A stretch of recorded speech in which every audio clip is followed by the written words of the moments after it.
Hola chicos, ¿qué tal? Bienvenidos al curso de Morfofisiología 1. El primer tema a tratar será sensibilidad y receptores. Yo soy el docente Diego Irigoyen. Actualmente estoy cursando por el octavo ciclo de la carrera de medicina. Así que comenzaremos. Primero, el curso de Morfofisiología es un curso extenso, un curso en el cual por semana se abarcan cuatro principales partes: fisiología, anatomía, embriología e histología de cada tema. En cuanto a fisiología, el primer tema, en semana uno, es sensibilidad y receptores. No son dos temas aparte, son dos temas que van de la mano. Cada sensibilidad es captada por un receptor. Posteriormente es llevada por una vía y esta vía la lleva a la corteza cerebral para que sea procesada correctamente y así evaluar una respuesta. Como ejemplo, si nosotros nos quemamos con algo, esa información va a viajar a través de nuestro sistema nervioso, a través de las vías, para llegar al cerebro y que nuestro cerebro emita una respuesta como la sería alejar la mano de tal estímulo, ¿no? Entonces, la primera parte, lo que veremos, es la sensibilidad, que corresponde a las vías aferentes. Todo lo que son vías aferentes son vías que van de adentro, perdón, de afuera hacia adentro, que van desde el exterior hasta la corteza. Y vías eferentes son las vías que van al revés, desde la corteza hasta el exterior, o mejor dicho, desde la corteza hasta un músculo, para que se evalúe una respuesta. Todas estas de acá, las aferentes, van de la mano con las sensibilidades. Y las eferentes van de la mano con las motoras, para hacer una acción. ¿Ok? ¿Entendido? Hasta ese entonces.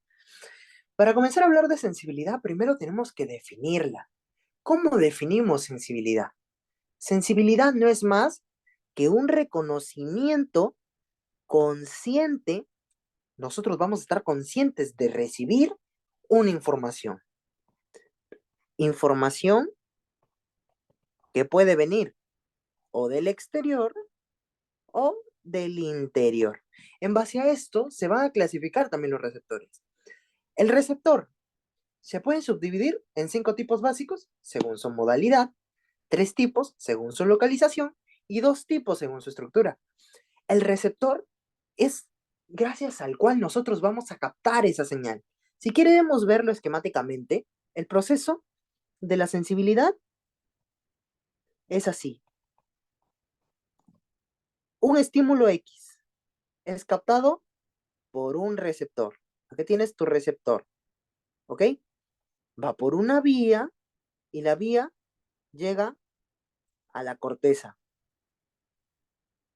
Y luego, y luego se desarrolla una acción en respuesta. Eso es el resumen a grandes rasgos de lo que es la sensibilidad, de cómo son las vías en general. Entonces, como siempre necesitamos un receptor. ¿Por qué es importante el receptor? Porque dentro del receptor se va a llevar a cabo la siguiente acción, que es una transducción de señales. Y la transducción de señales no es más que el estímulo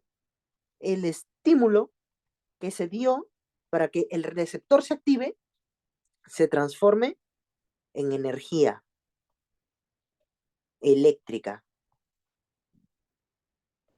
¿Por qué?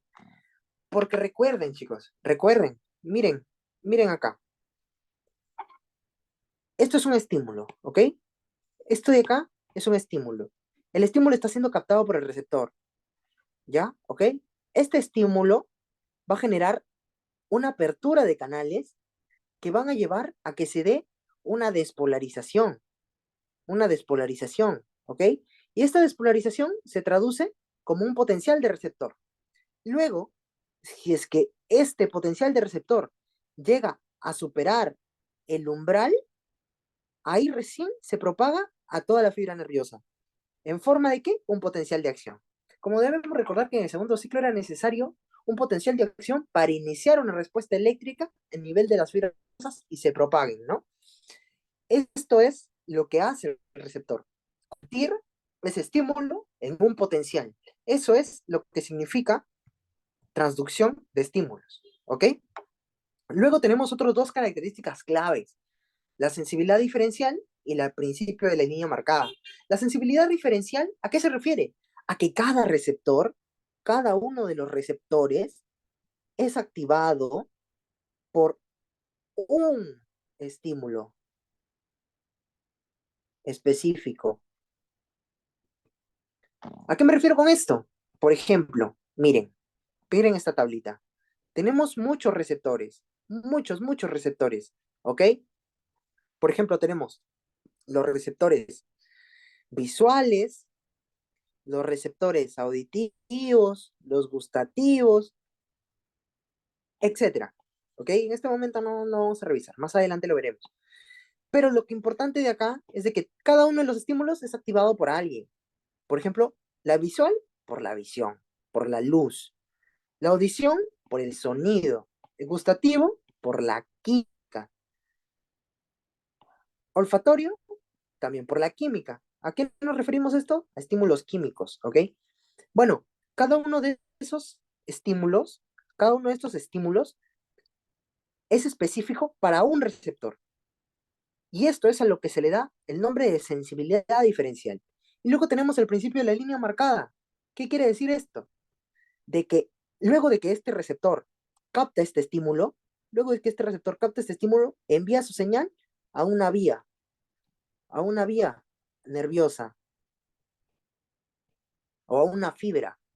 Y esta fibra solo va a poder transmitir, solo conduce ese estímulo. Si nosotros estimulamos una fibra de dolor, solo va a poder transmitir el dolor. No te va a transmitir la presión, no te va a poder transmitir la vibración, no. A eso se refiere, a de que cada vía nerviosa va a transmitir un solo estímulo, ¿ok? No va a transmitir ni dos ni tres. Ese es el principio de la línea marcada. Y esta es una pregunta de examen, ¿ok? Todo lo subrayado es que ha venido en el examen. Luego tenemos la clasificación de los receptores. Los receptores se pueden clasificar de tres formas. Acá tenemos las tres. Tenemos a por el tipo de receptor, su tipo de estructura, que pueden ser primarios o secundarios. Los primarios son las terminaciones nerviosas libres o con estructuras asociadas. Por ejemplo, pueden ser como un corpúsculo de Pacini, puede ser un disco de Merkel, entre otras que vamos a ver más adelante. Mientras que los secundarios son células especializadas. Estas células, por ejemplo, ¿cuáles pueden ser? Entre ellos tenemos a los de los sentidos especiales. Los sentidos especiales son los sentidos que todos conocemos. La vista, la audición, el gusto, el olfato, el tacto no, porque el tacto está en las somatoestéticas. En cuanto a los estímulos visuales, por ejemplo, las células especializadas son los bastones y los conos. En la audición, las células ciliadas. En el gusto, los botones gustativos. En el olfatorio, las neuronas sensitivas olfatorias. Todos estos son células epiteliales especializadas, por ello serían receptores secundarios. Luego tenemos a según su origen. El origen, por ejemplo, si es que son del exterior, serían los exteroceptores, si son del interior, los interoceptores, y si son por la postura y el movimiento de las extremidades, los propioceptores, que son, por ejemplo, los usos musculares y el órgano tendinoso de Golgi. Estos captan la propiocepción. La propiocepción, ¿qué es? Tenemos que asociarlo por sus términos. Propio, nosotros, cepción, sentido, percepción. Percibimos lo que es nuestro. ¿Qué es nuestro? Nuestros brazos, nuestras piernas. Las movemos. Si nosotros cerramos los ojos y mueven tu brazo, tú vas a saber que está moviendo tu brazo. A eso se le conoce como propiocepción, ¿ok? Y son captados por quién? Por estos usos musculares y por el órgano tendinoso de Golgi. Usos musculares, como son del músculo, captan la longitud del músculo, ¿ok? Estos captan la longitud del músculo. Y los órganos tendinosos de Golgi, tendinoso carga la tensión, ¿ok? Esta es la longitud. Eso es importante también. Luego tenemos a la clasificación más importante, que también ha sido pregunta de examen. Esto también ha sido pregunta de examen. Así que hay que aprenderlo bien. ¿Con modalidad a qué nos referimos? Modalidad es el estímulo. Es el estímulo que va a recibir el, el receptor. El estímulo que va a activar el receptor. Los mecanorreceptores se activan por deformaciones. Por deformaciones mecánicas, ¿ya? Por eso se le llama mecanorreceptores. Los termorreceptores se activan por cambios de temperatura. Los nociceptores por daño tisular. ¿Por qué decimos daño tisular y no solo dolor? Porque el dolor no va a ser solo externo. El dolor puede ser interno también. Puede ser captado por ejemplo, puede ser por un órgano, puede ser dolor visceral, pero el dolor visceral es transmitido por el sistema nervioso autónomo. Pero tenemos otro tipo de dolor, que es el dolor parietal. ¿A qué se le conoce como el dolor parietal? Ah, bueno, miren, cuando nosotros tenemos un órgano, vamos a hacer cuenta como si este es un órgano y esta es su cápsula, ¿ok? Hay ciertos órganos que no duelen, pero el dolor que nosotros experimentamos es porque este órgano de acá crece tanto, que lleva a comprimir la cápsula. Y al comprimir la cápsula sí duele. Por ello es de que se causa dolor. Y el dolor es de tipo parietal. ¿Ok? Esto es ejemplo característico del pulmón, por ejemplo. El pulmón no duele. El pulmón está envuelto en pleuras. Los pulmones son así. Vienen nuestros bronquios, se van a los pulmones, están los dos pulmones, ¿ok? Y afuera tienen su cápsula, o mejor dicho, su envoltura, que son las pleuras. Una pleura visceral que está pegada y una pleura parietal, ¿ok? Cuando el pulmón crece, se comprime esta pleura parietal y la pleura parietal causa dolor. Este tipo de dolor es el dolor de tipo parietal, ¿ok? Bueno, vamos a dejarlo ahí. Luego tenemos a los fotorreceptores. Los fotorreceptores son activados ¿por quién? Por la luz, básicamente, ¿ok? Y los quimiorreceptores son activados por sustancias químicas, por todo lo que son sustancias químicas, ¿ok? Entre ejemplos de los mecanorreceptores, ¿a quiénes tenemos? A los de la piel, a los de los tejidos profundos. Los termorreceptores principalmente tenemos a dos. Eso también es importante, ¿ya? Esto es un dato que tenemos que aprenderlo y diferenciarlo bien, porque nos va a servir para saber bastantes cosas y resolver bastantes preguntas. Siempre que nos pregunten qué receptor es el que capta el frío, es el de Krauss. Y el que capta el calor, el de Ruffini. ¿Ok? Luego tenemos también a las terminaciones nerviosas libres, que son específicamente para el dolor, y los fotorreceptores son los conos y bastones, que son los que se encuentran en la retina, y los quimiorreceptores, como por ejemplo las papilas gustativas, entre otros. Pasando un poco más a los atributos elementales, que son las cosas que tienen que tener sí o sí los estímulos para ser considerados como tal, ¿ok? Entre ellos son modalidad. Modalidad, ¿a qué hace referencia? Son los tipos de estímulos que tienen los receptores. Acá tenemos, por ejemplo, miren, visual, visión, audición, sirve para la audición, ¿no? Todos estos. Y luego tenemos acá también la ley de Müller. La ley de Müller, ¿a qué nos hace referencia? Que cada tipo de sensación, cada tipo de sensación va a ser transmitida primero por un receptor, ¿ok? Y este receptor llega a un lugar en la corteza, un lugar específico en la corteza. Y lo que nosotros vamos a percibir o sentir está dado por el lugar al que llega. O sea, en otras palabras, el lugar al que llega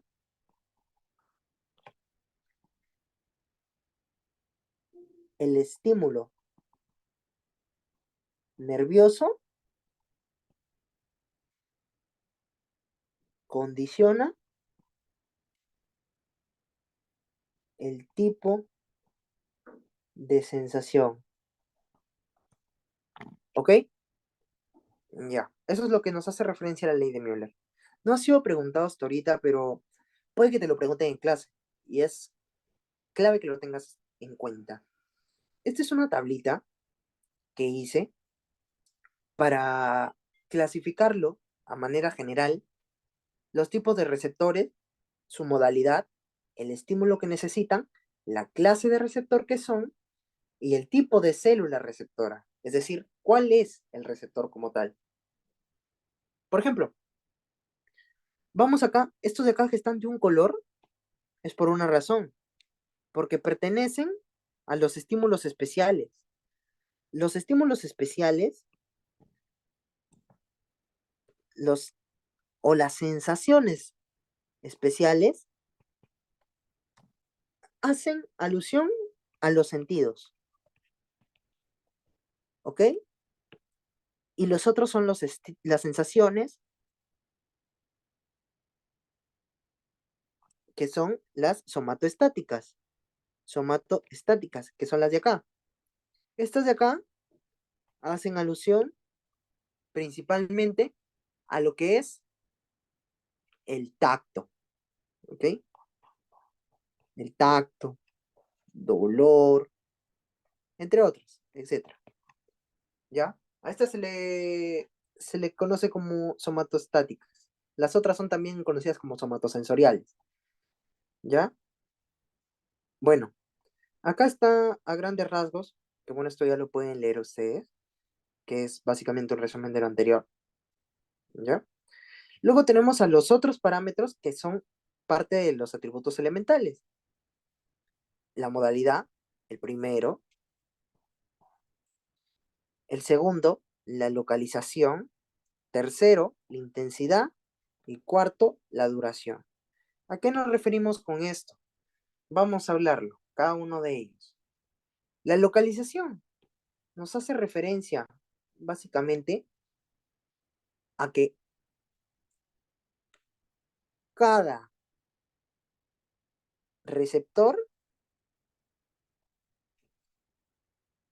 está distribuido topográficamente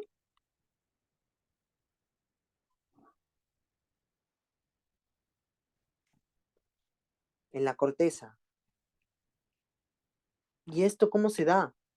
A raíz de una representación que se le conoce como el homúnculo de Penfield. El homúnculo de Penfield no es más que la representación de las sensaciones, una representación del cuerpo en la corteza. ¿Ok? Eso lo vamos a ver más adelante. Para que les quede claro, vamos a mostrarle una imagen.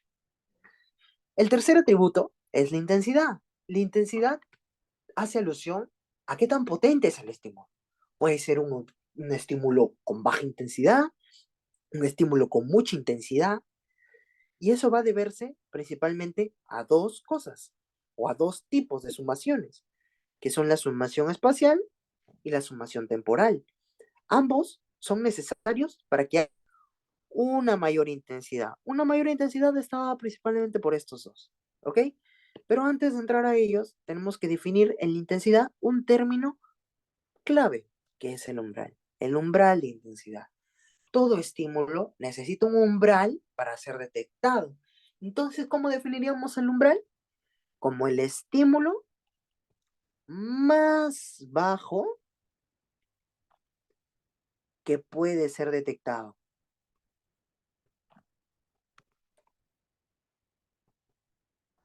¿Ok? Un ejemplo de esto. Miremos. Esta va a ser una tablita, por así decirlo. ¿Ok? Una representación. Este va a ser el umbral. Primer estímulo. Estímulo A. Así. Estímulo B. Y estímulo C. Miren, de estos, el estímulo A, como este es el umbral, no llega a alcanzarlo. Entonces este no va a ser detectado. El estímulo B sí lo logra superar. Este sí va a ser detectado. Y el estímulo C tampoco llega, entonces no va a ser detectado. Esto es un ejemplo de lo que es el umbral. Luego tenemos a los dos tipos de sumaciones. Sumación es un aporte de que se van a sumar y sumar y sumar las sensaciones para que se aumente la intensidad. Y tiene dos formas de sumarla. En base a ellas, primero son la sumación espacial, que hace alusión a un mayor número de receptores. ¿Ok? Un mayor número de receptores igual mayor intensidad. Y una sumación temporal, como su mismo nombre lo dice, es una sumación más frecuencias. ¿Ok? Más frecuencias. Se dan más frecuencias de estímulo y por ello es mayor intensidad. Esto se ve acá, gráficamente representado. Tenemos en la columna de las Y y en la columna de las X, ¿ok? En las Y tenemos a la intensidad, a todo lo que es intensidad, y en las X tenemos al tiempo de los impulsos. Ok, miren, acá, nuevamente, vamos a poner los estímulos para que lo entendamos. Estímulo A, estímulo B, estímulo C y estímulo D. Miren, en el estímulo A y en el estímulo D, pueden ver que la intensidad está cada cierto tiempo. No es una intensidad constante. Y miren cómo se grafica la intensidad. ¿Ven? ¿Ven que no hay elevación? ¿Ello qué tiene que ver? Porque la frecuencia de los impulsos es baja. Y a menor frecuencia es igual a menor intensidad. Por el contrario, pasa en la B y en la C. Pueden ver, miren, en la B y en la C, los estímulos se dan cada poquísimo tiempo. Si se da estímulos más seguidos, miren cómo se dispara la curva de la intensidad, siendo más potente en la B que en la C, porque en la B están casi pegaditos.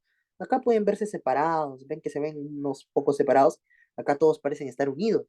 Por ello es que el estímulo es más potente, porque como les dije, a mayor frecuencia, mayor intensidad. Listo. Bueno, luego tenemos al cuarto atributo. El cuarto atributo tiene que ver con la duración. Y la duración depende de una palabrita clave que es la adaptación. ¿Pero qué es la adaptación? Esto lo vamos a ver en la siguiente diapositiva. Miren, adaptación de los receptores. Como todo en la vida, si hacemos algo constantemente, nos cansa, ¿no? A nosotros también. Si repetimos una actividad constante y constante y constantemente, nos cansa. Si repetimos una música que nos gusta constante y constante y constantemente, ya no la vamos a querer escuchar. Lo mismo les pasa a los receptores.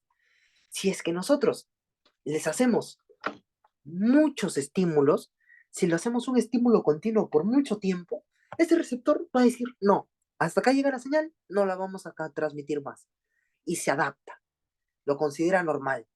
Si te estás haciendo un ejemplo, por ejemplo, hazte presión en tu brazo durante cierto tiempo.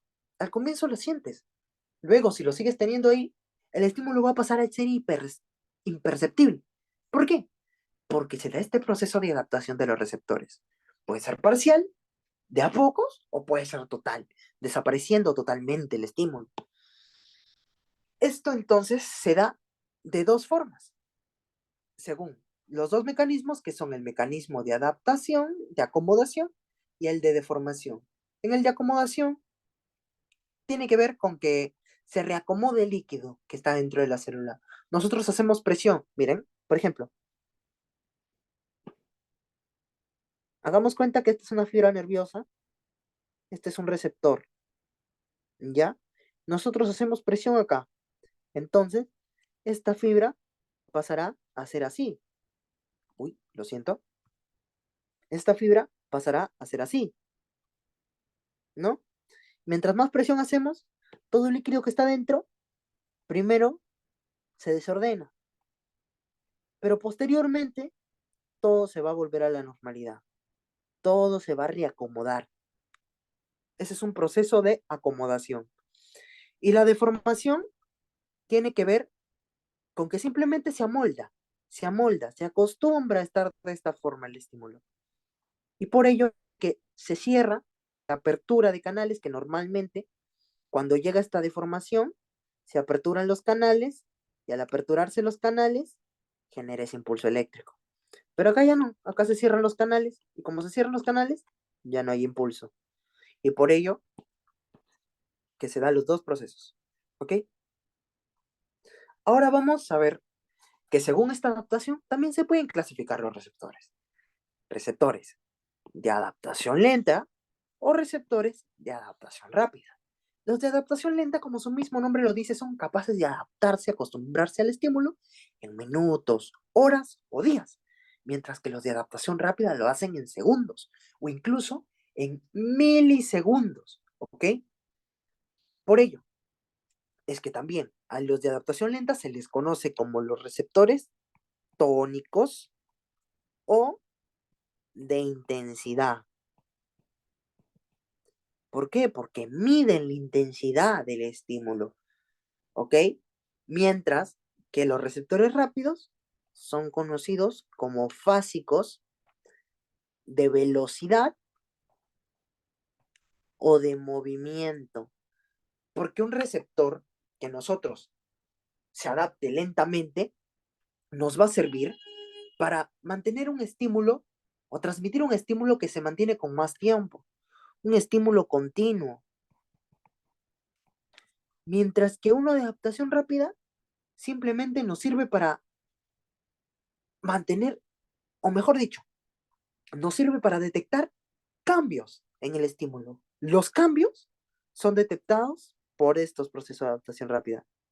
Porque si tenemos un estímulo normal por constante tiempo, se adapta el receptor. Pero si cambiamos, va a poder ser detectado. Por ello es un nombre de receptores de movimiento. ¿Ok? Bueno, en cuanto a los ejemplos de cada uno, los ejemplos característicos de los de receptores de adaptación lenta son los usos musculares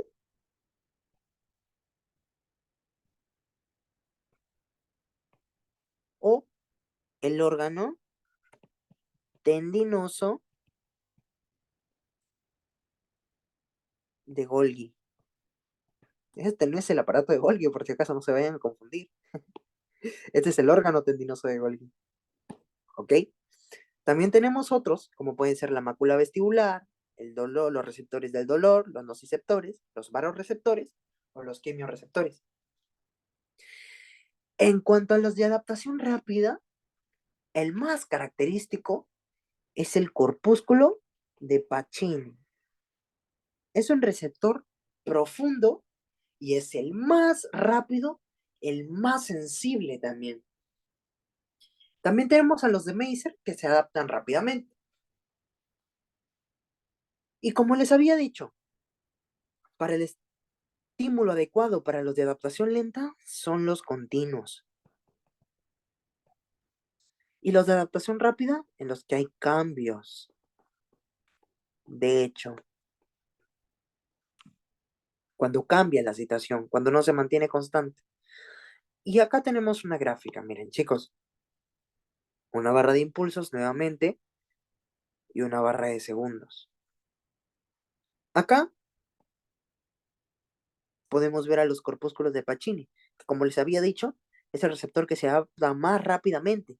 Miren, en cuestión de milisegundos, el estímulo de lo que estaba en 200 ya bajó a cero, ya no es nada. Luego tenemos, por ejemplo, en segundo el receptor del pelo, que también se adaptan rápidamente.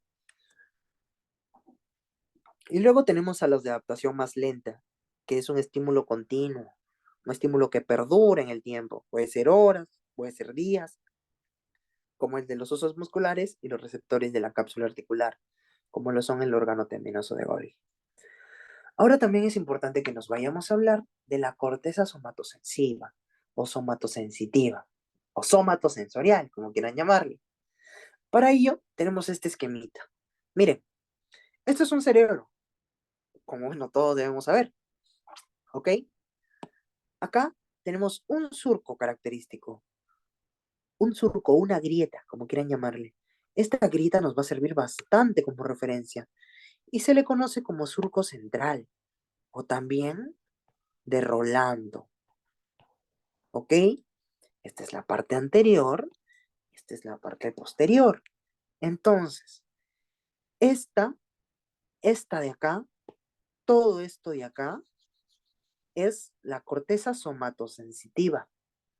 Y como podemos ver, está detrás del surco de Rolando o el surco central, está posterior. Por ello se le conoce también como corteza somatosensitiva o post-rolándica o post-central, como quieran llamarle. ¿Ok? Bueno, esta área está representada, esta corteza somatosensitiva primaria, está representada principalmente por las áreas de Brodmann 3, 1 y 2, en este orden. 3, 1 y 2. Y la 3 se subdivide en A y en B. A todas estas cortezas, a toda esta de acá, va a llegar el estímulo. A estas áreas principalmente. Luego hay una corteza que es la somatosensitiva 2 y la 5 y 7 que se les conoce como de asociación. A estas va a llegar un estímulo para interpretar la información. Acá la recibimos y acá la interpretamos, ¿ok? Pero bueno, eso no es un tema de mucha importancia. Luego, posteriormente, hacemos un corte. Imagínense que hacemos un corte acá, a este nivel, lo partimos en dos el cerebro y lo ponemos de corte de modo de que vamos a ver la mitad del cerebro. Esta parte está plasmada, que está cortada así, ahora está plasmada así. ¿Ok? Miren, esta parte es de esta parte, para que no se pierdan. Y dentro de esta corteza somatosensitiva hay una representación del cuerpo. Miren, hay una representación del cuerpo. Acá está un pie, acá está una mano, acá está el dedo, acá está la cara, ¿no? Y si se dan cuenta, todo va desde abajo hacia arriba. Acá está la cara, acá están los pies, y por eso se dice que hay una inversión, que la corteza o el homúnculo de Penfield, que se le conoce a esta, va a estar invertido. Es el cuerpo invertido, ¿ok? Y acá te preguntarás, ¿por qué la cara es tan grande? ¿Por qué la mano es grande? ¿Por qué la pierna es chiquita? ¿Por qué? ¿Por qué? Porque acá el tamaño obviamente no está dado por el tamaño corporal, sino está dado por la cantidad de sensaciones que se pueden dar, ¿ok? A un lugar que esté representado con mayor cantidad o más grande, es porque a este lugar es mucho más sensible, le llegan más variedad de sensaciones. Teniendo esto conocido, el lugar con mayor representación son los labios. Luego está la cara y luego el pulgar, como podemos ver acá. Cara, labios y el pulgar. Está grande, el resto del cuerpo está chiquito. Y el de menor representación, el tronco y la parte inferior. Esto tenemos que aprenderlo bastante bien porque ya ha venido en examen, chicos. Ya ha venido en examen. Por ello es importante conocerlo. Y también tenemos que tener en cuenta esto de acá. Miren, la representación, el tamaño que tiene en el homúnculo de Penfield está dado inversamente proporcional al tamaño del campo receptor.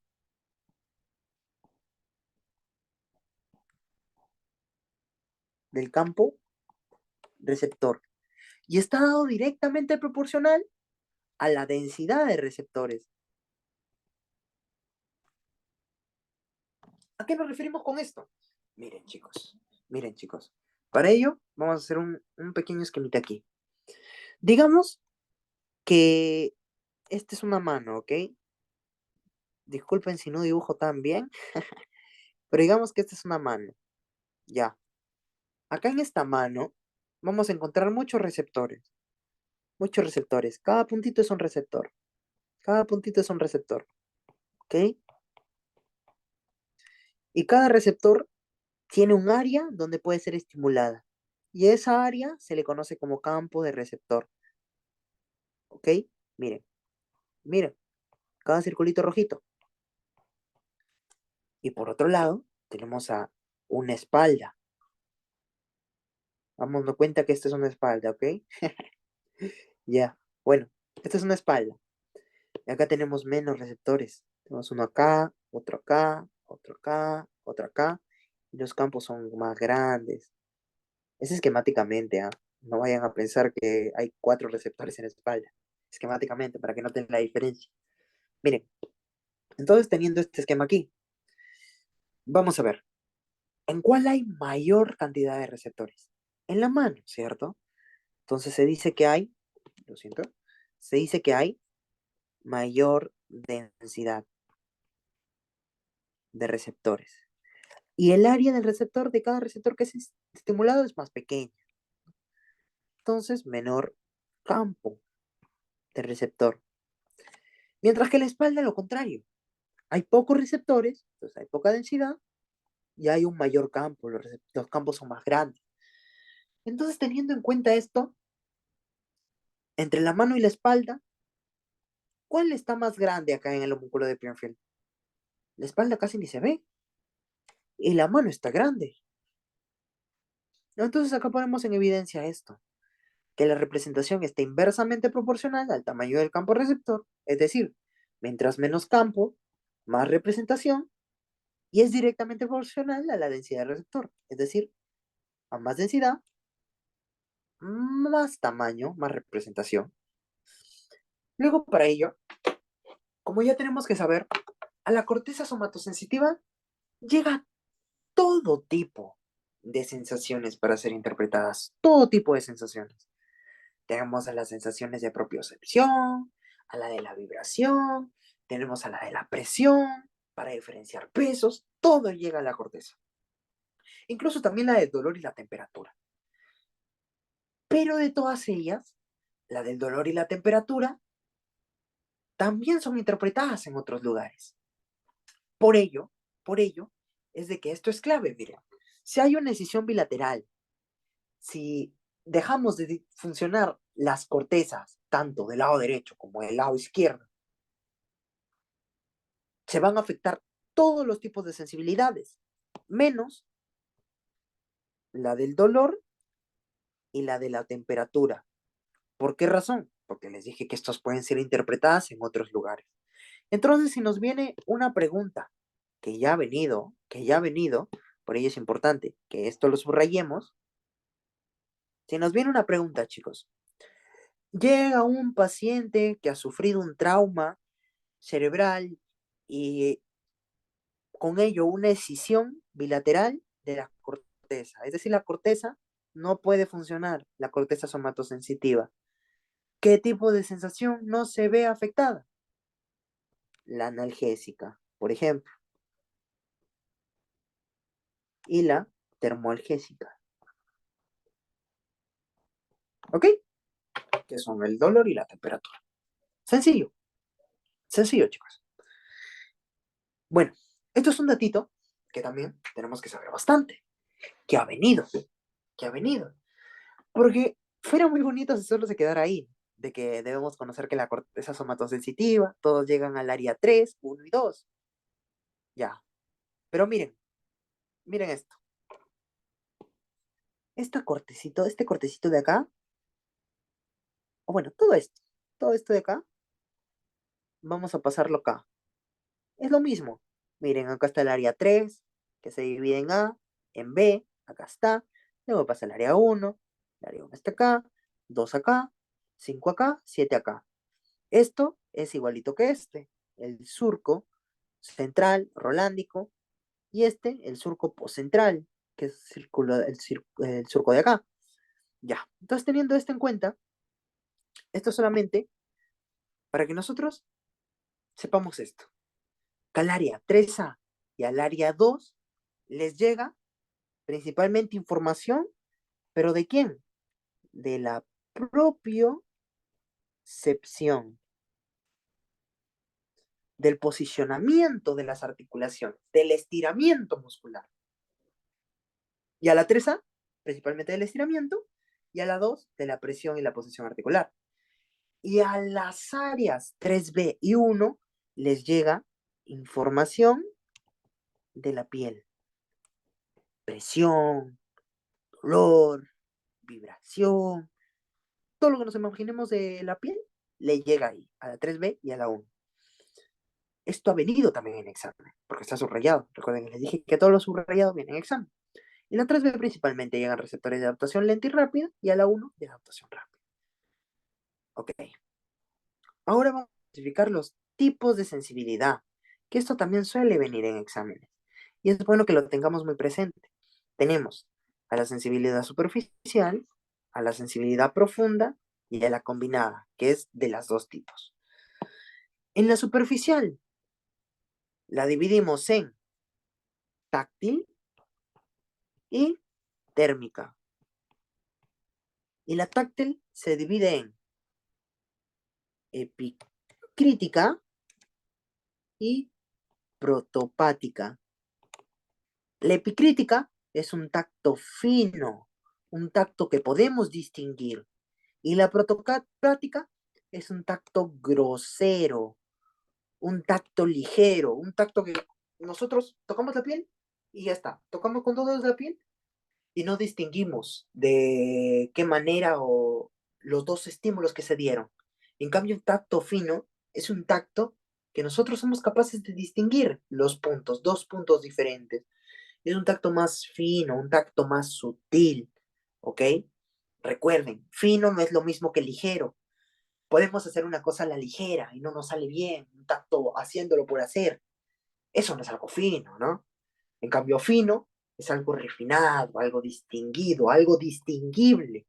Esa es la clave. Protopático, un tacto a lo, ya que sea, podemos decirlo así, un tacto grosero, un tacto torpe, ¿ya? Y cada uno de ellos es importante porque se van a transmitir por vías diferentes. La del tacto fino se transmite por la vía del lemnisco medial y la protopática por la anterolateral. Ya que eso lo vamos a ahondar más que todo en la semana 2. Pero les voy a dar algunos tips que son de introducción a las vías para esta semana. Porque hay ciertas preguntas que les pueden tomar los autores, que no deberían tomarle porque está dado para la semana 2 en el sílabo, pero a veces suelen venir. Por ello es importante que les dé un repasito. Y les voy a dar. ¿Ok, chicos? No se preocupen. Pero más adelante. Primero sigamos con esto. La profundidad o el tacto profundo, perdón, la sensibilidad profunda, está principalmente por cuatro cosas: la presión, la apreciación de pesos, la vibración y los movimientos segmentarios. Pero bueno, esto no nos lo van a preguntar así, porque los doctores van a buscar hacernos caer. ¿Y de qué momento nos pueden hacer caer? Como en anatomía, que hay muchos nombres para ciertas cosas. Ajá, también. La presión también es conocida como varestesia. La apreciación de pesos, es decir, tenemos por ejemplo, cargamos una moneda con la mano izquierda, cargamos una caja con la mano derecha, ¿cuál pesa más? La caja. Nosotros, con los ojos cerrados, vamos a saber que la de la mano derecha pesa más. A eso se le conoce como apreciación de pesos, ¿ok? Y es la barognosia. Luego tenemos hasta la sensibilidad vibratoria, que son muchos estímulos pequeños, pero a una frecuencia tan aumentada que hace que nuestro cuerpo vibre. Nuestra sensibilidad es la vibración. A eso que se le conoce como palestesia. Y luego tenemos a los movimientos segmentarios. Los movimientos segmentarios es cuando nosotros cerramos los ojos, hacemos movimientos continuamente de un lugar a otro, ¿ok? Y a eso son los movimientos segmentarios, o también conocidos como batiestesia. ¿Ya? Son movimientos en grupo, por así decirlo. Movemos las dos manos a la vez, como si estuviéramos agarrando algo. Y nosotros lo interpretamos así. Por ejemplo, nos dicen, ponga la mano, por ejemplo, que a lo mejor lo ponemos acá. Miren, escenario número 1 y escenario número 2. El escenario número 1, esta persona está así. Le piden que ponga su brazo para acá. Escenario número 2, la persona movió su brazo, lo puso acá y le piden que repita. Hacer todo esto es hacer movimientos segmentarios, es repetirlo. Y nosotros sabemos, lo podemos hacer con los ojos cerrados. Y eso lo sabemos gracias a quién? A la propiocepción. ¿Y cómo se le denomina esa sensación? La batiestesia. ¿Ok? Bueno, sigamos. Tenemos luego la sensibilidad combinada, que tiene tanto de profundo como de superficial. En ellos tenemos a la estereognosia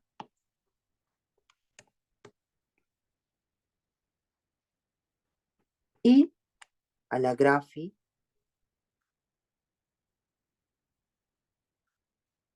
grafiestesia.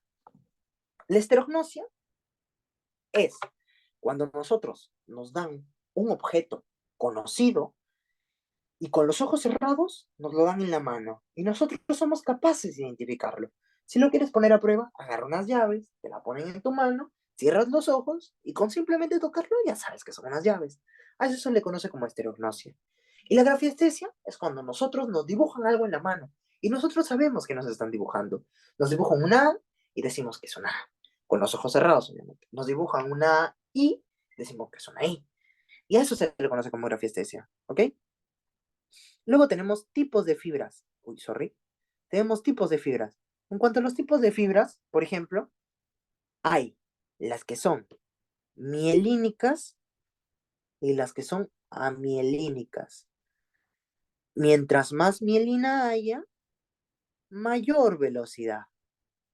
Y mientras menos mielina haya, menor velocidad. Y todo, si se dan cuenta, está en esta dirección, para que entendamos un poco el gráfico. Entonces, la mielina, ¿por qué hace de que la transmisión sea más rápida? Porque miren, chicos. Digamos que esta es una fibra nerviosa sin mielina, y esta es una fibra nerviosa con mielina. La fibra nerviosa sin mielina es un recorrido recto, es un recorrido continuo, es un recorrido arduo. Y el impulso va a viajar así, continuamente, va a ir así, de forma lineal, y se va a demorar más. En cambio, en la mielínica es como si estuvieran tomando atajos, miren, porque viene así el estímulo, y como hay una vaina mielina, ¡pum!, lo salta. Hay otra, ¡pum!, lo salta. Y otra, ¡pum!, lo salta. Y así viaja más rápido, ¿ok? Y miren, a estos espacios donde no hay mielina, se le conoce como nódulos de Rambier. Un dato que les pueden preguntar es, ¿quién produce la mielina en el sistema nervioso central y quién produce la mielina en el sistema nervioso periférico? Porque tienen que saber, el sistema nervioso se clasifica en central y periférico. El central, principalmente, quien produce el mielínico, ¿quién es? Quien produce la mielina son los oligodendrocitos. Y en el periférico, quien lo conoce, perdón, quien lo produce son las células de Schwann. ¿Ok? Bueno, eso les pueden preguntar. No es de acá que lo salvamos en este momento. Eso lo van a ver en Isto con Israel, parece. Así que bueno, pero un ratito para que lo tengan claro. ¿Ok? Y bueno, teniendo explicado esto, ahora sí vamos a entender mejor esto. Miren, la fibra A se clasifican en A, las, todas las A son las mielínicas y las C las amielínicas. Y la A se subdivide en alfa, beta y en delta. En las A alfa es la que tiene más mielina y por ello tiene más velocidad. Miren el tamaño, miren el tamaño. No solo de la fibra, sino de la mielina. ¿Ok? Y por ello, miren la velocidad a la que va. Una velocidad de 70 a 120 por segundo, metros por segundo. Y quienes principalmente lo tienen son los músculos propioceptores. Así que si ven en el examen, perdón, los receptores propioceptores. Si ven el examen, una fibra de A alfa está haciendo alusión a la propiocepción. Luego tenemos a la A beta, que si bien también tienen mielina, tienen menor cantidad que las alfa. Y esto principalmente son todos los mecanorreceptores de la piel. Todos van a tener fibras A beta. ¿Ok? Una velocidad promedio, miren, de 30 a 70 metros por segundo. Las A delta son las fibras del dolor y la temperatura. En ellos a quien tenemos, por ejemplo, a las terminaciones libres. Y de la temperatura, Ruffini que puede ser a beta también, y Krauss, ¿ya? Luego, tenemos a la C, que son las amielínicas, que acá también tenemos dolor, temperatura y picazón. En el dolor y el picazón, también terminaciones libres. Y la temperatura lo mismo, ¿ok? Así que son Ruffini y Krauss. Pero miren la variación de la velocidad a la que van. Desde un 70 a 120, a un 30 y 70, a un 12 30.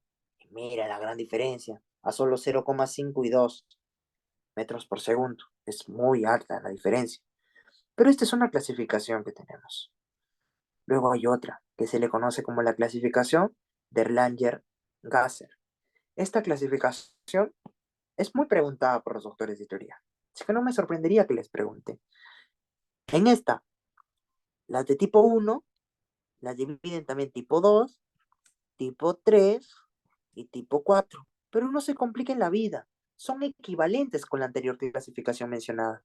Por ejemplo, las de tipo 1 también son las A alfa. Las de tipo 2 son las A beta. Las de tipo 3 son las A delta.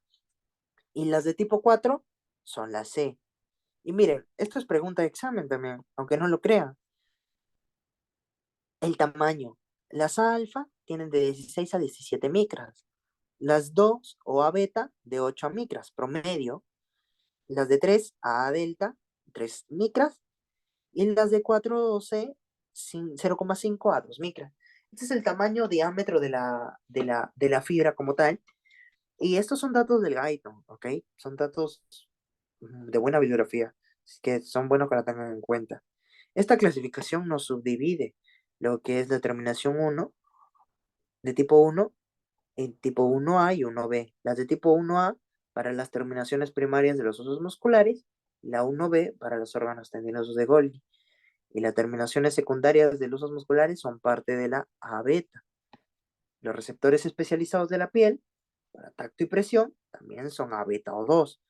La 3 o A delta son las terminaciones libres de músculos y articulaciones para el dolor, o la piel con dolor agudo, calor o frío, Krauss o Ruffini, Ruffini o Krauss, y el dolor visceral. Y las de tipo C, que son las amielínicas, son para dolor tipo ardor, dolor lento, dolor visceral o picazón. La picazón es transmitida por terminaciones nerviosas libres, ¿ok? Eso también tenemos que saberlo. Y ahora pasamos a la última lámina. En la última lámina, esto también nos puede venir. Esto ha venido en examen. También tenemos que tenerlo bastante en cuenta.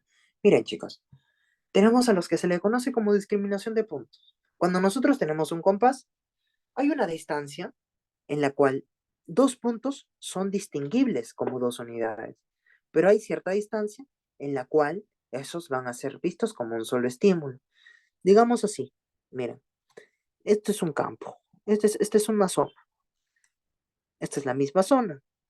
Nosotros tenemos nuestro compás y más o menos a esta distancia se detectan como dos estímulos diferentes, pero a esta distancia más corta solo se va a detectar un estímulo, uno de cada dos.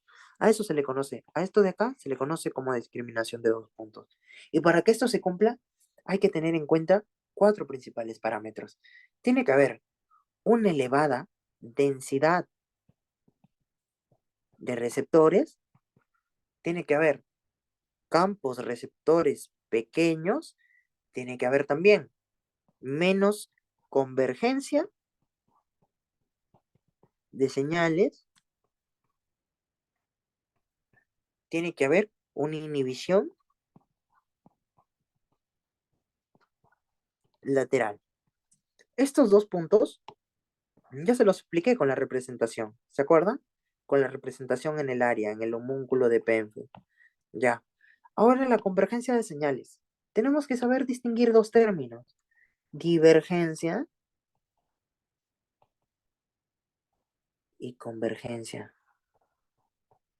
La divergencia es que un estímulo, poco a poco, se va ramificando. Primero tenemos un estímulo, luego tenemos dos, luego así, así y así. A este se le conoce como divergencia. Y convergencia es lo contrario. Convergencia es cuando se unen los estímulos. Hay varios estímulos, se van uniendo, dos en dos, luego se unen y así. Entonces, con convergencia, ¿a qué queremos hacer alusión? De que tiene que haber menos estímulos, tiene que ser transmitido por menos fibras nerviosas. Es decir, vamos a poner dos escenarios, que este sea el escenario A y que este sea el escenario B. En el escenario B hay una convergencia de tan solo dos señales y acá hay una convergencia de cuatro señales. ¿Cuál va a tener mayor discriminación de puntos? Obviamente la B, que es la de menor, ¿ok? Porque a menor cantidad de estímulos, mayor, mayor discriminación o mayor especificidad, como quieran llamarlo. Bueno, chicos, y acá lo vemos. Miren, estas son un ejemplo de piel de la yema de los dedos y este es un ejemplo de la piel de la espalda. Acá tenemos el compás. Miren, el compás hace dos estímulos y son identificados estos dos primeros. Acá son dos campos de receptores. Estos círculos son campos de receptores.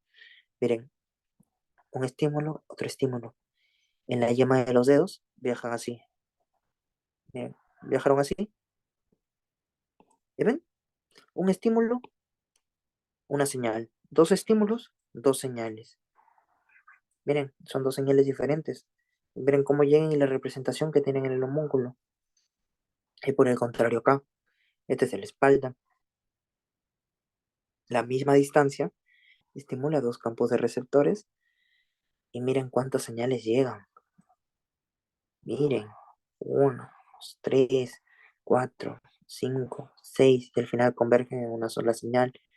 Y por ello es de que, como esta sola señal va a traer de varios puntos, va a tener una menor especificidad o representación en el homúnculo de Penfield.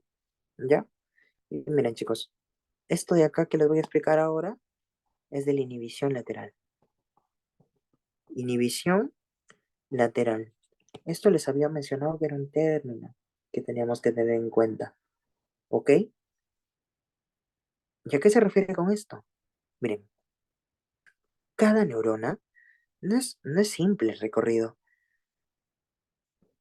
Llega así. Una neurona con su axón va a llegar a hacer sinapsis con otra neurona. Esto es lo que nosotros creemos que es. Así de simple. Pero hay interneuronas. Acá hay una que hace sinapsis con esta. Acá hay otra que hace sinapsis con esta. Estas son interneuronas inhibitorias, que están constantemente inhibiendo este estímulo. Es decir, si viene ese estímulo de acá a estimular a la neurona y este de acá le inhibe, el estímulo se cancela y ya no se transmite. Y para que se dé esta señal, ¿qué pasa? Miren chicos, miren, acá pasa lo mismo en todas. Acá vamos a tener otro estímulo. También otro estímulo con otra neurona y va a querer hacer sinapsis. Y acá tenemos a las mismas neuronas inhibitoras. Las mismas neuronas inhibidoras. ¿Y qué pasa? Miren chicos, llega el estímulo. Llega el estímulo. Vamos a poner otro color. Llega el estímulo. Bacán. Estimula esta neurona. No solo estimula esta neurona, sino que inhibe a las neuronas inhibitorias del mismo camino. Por ello es de que esta acción inhibitoria queda también inhibida y la señal sigue correctamente. Pero nosotros queremos que se haga énfasis a esta sola señal. Entonces, con la señal del costado, no queremos que se excite. Y por ello es de que salen estímulos laterales que estimulan a las neuronas inhibitorias de la otra lado, laterales, para que inhiban a esta otra señal. Y a ello es a lo que se le conoce como inhibición lateral. Y está plasmado aquí, chicos. Miren, se estimularon estos dos puntos, este punto no. Entonces queremos que lleguen señales de estos dos puntos, del punto A y del punto B. Del punto A sale la señal y se estimula la primera neurona. Y esta neurona lo que hace es inhibir a la neurona inhibitoria para que el estímulo siga. Pero si se ven bien, esto se le conoce como prealimentación. Y si se le ven bien, también envían señales excitatorias a las otras neuronas inhibitorias para que inhiban al estímulo que no fue iniciado. Y por ello es de que este estímulo no se transmite. Y también de la señal que ya pasó, también salen estímulos positivos. Y a eso se le conoce como retroalimentación. ¿Para qué? Para que también se inhiba este estímulo de acá. Y lo mismo del otro lado, chicos. Miren, el estímulo llegó, estimuló a la neurona normal, se dio la sinapsis, siguieron. Ya, pero a la vez salieron ramitas laterales para inhibir a los restos. Y conforme pasó, también regresaron ramitas para inhibir a este también. Y por ello es de que esta zona del medio no se siente. La de acá sí se siente, porque sí le llegó la señal. Y la de acá también se siente. Y miren cómo llegó. Llegó en dos picos, se sintieron dos intensidades. Porque si no se hubiera inhibido esta, ¿qué hubiera pasado? Si no se hubiera inhibido esta de acá, ¿qué hubiera pasado? Esto lo vemos acá. Acá está. Cuando se dio la inhibición lateral, se detectaron dos estímulos. Pero si no se da la inhibición lateral, chicos, si no se da la inhibición lateral, todo se da normalmente. Y se da normalmente, este también se excita. Si se excita este también, se excita en la parte del medio. Y por ello es de que este gráfico, en vez de ser así, pasaría a ser así. ¿Y ustedes creen que esto se detectaría como dos señales? No, esto se detectaría como una sola señal. Y esa es la importancia de la inhibición lateral. ¿Ok? Ahora pasamos a hablar de los receptores táctiles. Los receptores táctiles son principalmente seis.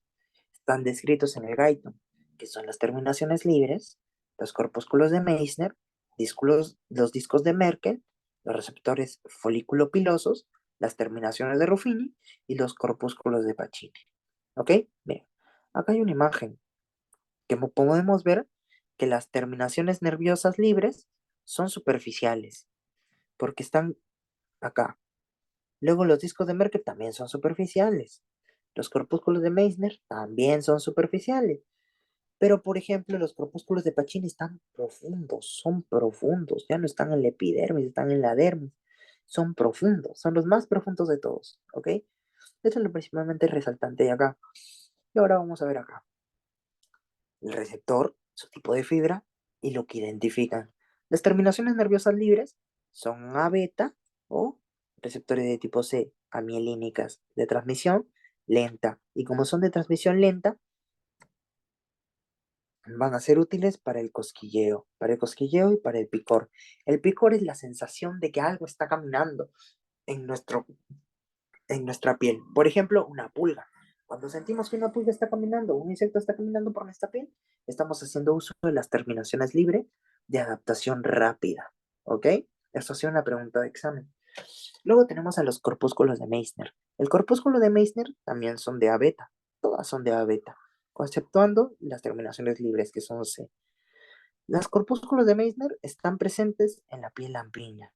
Es un dato importante y captan vibraciones bajas y también el movimiento de los objetos, el cambio de textura de ellos. Pero el cambio de textura principalmente está detectado por quién. Son superficiales estos, ¿eh? Son muy superficiales. El cambio de textura está dado por el disco de Merkel. Los discos de Merkel también son superficiales y se ubican tanto en piel vellosa como en piel lampiña, en piel grava, ¿ok?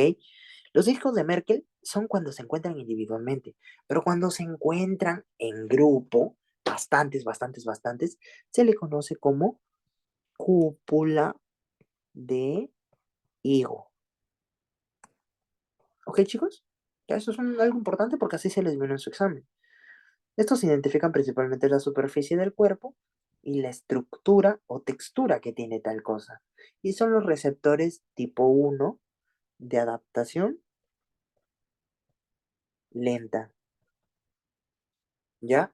Luego tenemos a los receptores folículos pilosos, que son los de la piel, los de los pelitos con su terminación nerviosa, o sea, un pelo, más la terminación nerviosa hacen a un receptor folículo piloso. ¿Ok? Estos son de tipo de fibra a beta y detectan el movimiento de los objetos y el contacto inicial con estos en la piel. ¿Ok, chicos? Luego tenemos a las terminaciones de Ruffini. Las terminaciones de Ruffini que principalmente detectan el calor y están ubicados en la piel vellosa. Ya, chicos, en la piel vellosa. También clave decir de que estos detectan el estado de deformación continua de la piel. Si es que hay una deformación en la piel, si es que hay una heridita, una llaga, se detecta por los de Ruffini. También detectan el grado de rotación articular, el calor y son de tipo 2 de adaptación lenta. Y por último tenemos a los corpúsculos de Pacini. Los corpúsculos de Pacini, que se encuentran principalmente en las palmas y en los dedos, son detectores de vibración tisular. Son los más profundos, son los que detectan una compresión local rápida, son los más rápidos y los más sensibles. Son preguntas que nos pueden venir, chicos, ¿ok? Y si nos preguntan a nosotros, ¿cuál es el receptor que capta el tacto epicrítico? ¿Qué responderemos? El tacto epicrítico que les había dicho, que era un tacto fino que detectaba la distinción de dos estímulos, que era capaz de una discriminación de puntos. A ese tacto epicrítico lo detectan los discos los discos de Merkel, ¿ok? Porque estos discos de Merkel son capaces de detectar la superficie del cuerpo y la textura. ¿Por qué no les digo de que esto también los detectan los de Pacini? Porque los territorios de Pacini están profundos, están profundos. Entonces, ¿ustedes creen que si nosotros hacemos presión acá, se va a detectar esto de acá? No, obviamente no. ¿Quiénes lo van a detectar principalmente? Los discos de Merkel, que están más superficialmente, ¿ok? Y si nosotros nos ponemos a hablar de un tacto protopático o un tacto grosero, ¿quiénes lo detectan? Ahí son los corpúsculos de Meissner, ¿ok? Los corpúsculos de Meissner también están superficiales. Miren, también están superficiales. Por ello es de que también detectan el tacto superficial. Y uno de los tactos que lo detectan es el protopático. Entonces vamos a ver esto. Este es epicrítico y este es el del protopático. ¿Ya, chicos? Vamos así. Luego tenemos a otro tipo que es la sensibilidad posicional. La sensibilidad posicional hace alusión más que todo a lo que es la propiocepción. La propiocepción es el sentido o el sentir la posición de nuestras articulaciones. Puede ser si nosotros estamos quietas, la estática, o si nosotros estamos en movimiento, la dinámica. El saber dónde está cada una de nuestras partes del cuerpo se le conoce como propiocepción. Y en ellos tenemos principalmente estos dos receptores, el uso muscular, que mide la longitud, y el órgano tendinoso, que mide la tensión. Pero este es en una angulación normal. Pero cuando nosotros hacemos una flexión extrema, una angulación extrema, son detectados por Pacini y Ruffini. Esto es pregunta de examen. ¿Ok? Ya. Miren, chicos, esto es un datito clave que puede venir. Y miren, ahora sí, vamos a lo de introducción a las vías ascendentes. Como les había dicho, es un tema de la segunda semana, pero que suele entrar en preguntas integradoras o de práctico de esta primera semana. Por ello es de que he creído oportuno ponerlo acá. Así que veamos. Hay dos principales vías que transmiten el estímulo de las sensaciones hacia la corteza, que son vías aferentes, que son la anterolateral y la del menisco medial. A la anterolateral se le conoce como la primitiva, por así decirlo, ¿ya? Y a la del menisco medial, la moderna. ¿Por qué? Porque esta llega el tracto protopático, que es un tacto grosero, un tacto antiguo, y la otra moderna lleva al epicrítico, un tacto fino. ¿Ok? La anterolateral también se le conoce como termoalgésica. ¿Por qué razón? Porque son útiles para detectar, como su mismo nombre lo dice, dos tipos de estímulos, la temperatura y el dolor. También son sensibilidad superficial, sobre todo lo que es superficial lo lleva al anterolateral y al tacto protopático, como les había dicho. El cosquilleo también, la picazón y las sensaciones sexuales que puede venir. ¿Y quiénes detecta el lemnisco medial? El lemnisco medial o la columna dorsal también se le conoce, ¿ok? Como columna dorsal. Y a estas detecta principalmente a las sensibilidades profundas. ¿Quiénes estaban en las profundas? La presión, la apreciación de pesos, la palestesia, todas esas que les mencioné. La vibración, todo. El tacto epicrítico y a la propiocepción. Luego tenemos a los fascículos. Los fascículos son zonas de la médula espinal por donde van a ascender. Son axones, son conjuntos de axones encargados de llevar la sensibilidad, ¿ok? A eso se le conoce como fascículos, ¿ok, chicos? Entonces, el fascículo por el que asciende el anterolateral se le conoce como espinotalámico, y como es anterolateral, son espinotalámico, lateral y anterior. Y a los otros, de la lemnisco medial, como se le conoce también como columna dorsal, es porque es un fascículo posterior. Es el fascículo de Gol y Burdach. Gol y Burdach. O también G con G, grácil y cuneiforme. O cuniatos le pueden llamar también, ¿ok? Así que no se sorprendan, uy, no se sorprendan si les ponen eso. A la de grácil tiene la característica de recibir estímulos o sensaciones del miembro inferior. Y la de Burdach de los miembros superiores. Aquí, ¿ok? Eso también tenerlo bastante en claro. Luego acá tengo una representación de las vías en general, para que vean, para que vean. Porque miren, chicos, ¿qué es lo que tienen que ver acá? Esta es la vía de acá, del tacto, del tacto protopático. Y la de acá, del tacto epicrítico. Esta es la anterolateral y esta es la lemnisco-medial.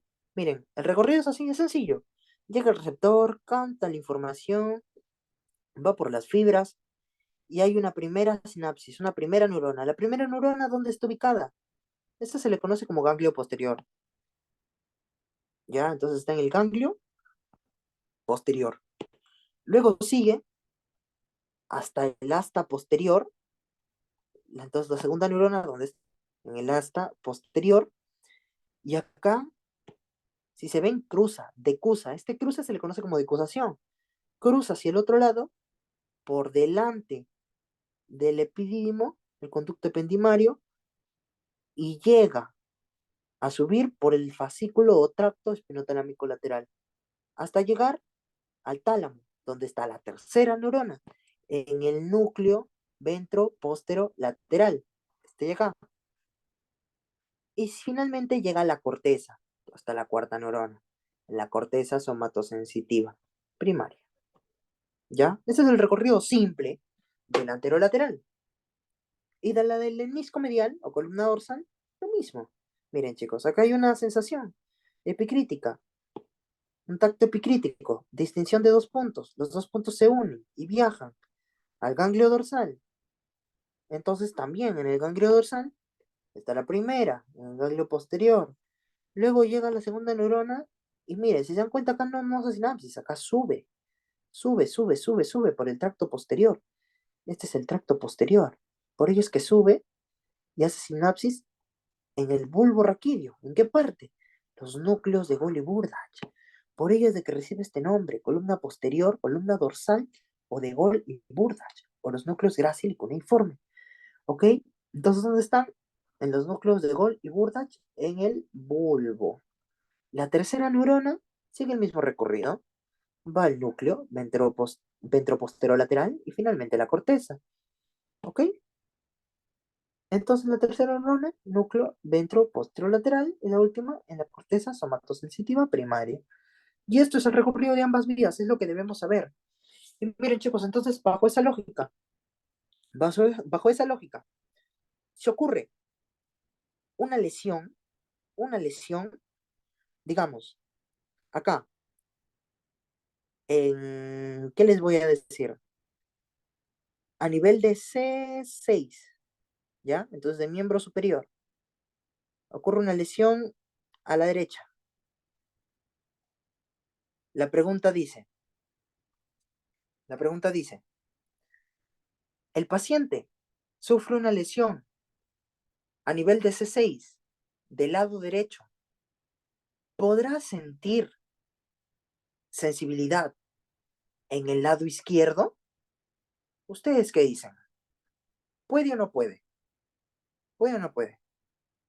Miren, si la del lado izquierdo, el lado derecho, el lado izquierdo llega y decusa, va a ir al lado derecho. ¿La lesión dónde está? En el lado derecho.